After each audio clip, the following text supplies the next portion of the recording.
Чаму беларускія музычныя альбомы не могуць пахваліцца вокладкамі? Таму што якія альбомы?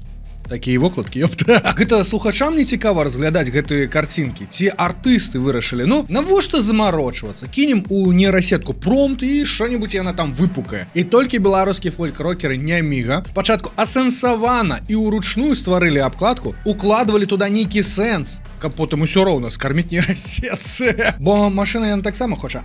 Ням-ням.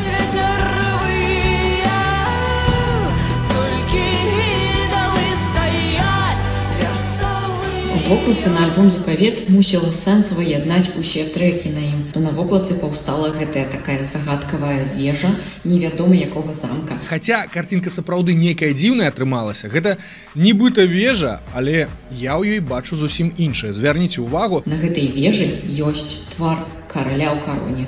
Што гэта за персанаж такі? Але ўвогуле гэта круто, калі глядзіш на афармленне альбома і ўжо прыкладна разумееш, што грае гурт, якая там будзе канцэпцыя. Пускала вянкі ў ваду. А яшчэ гэта нагода для абмеркавання або розыгрышу прызоў. Таму зараз можна набыць нашыя маечкі, можна выйграць іх. Робім сярод нашых слухачоў, якія паслухалі наш альбом і пакінулі на яго водгук у соцсетках, разыгранку. І можна выйграць, акрамя гэтага, яшчэ крутыя беларускія брэнды. Хай, дачка, не выходзь ты нашу з хаты.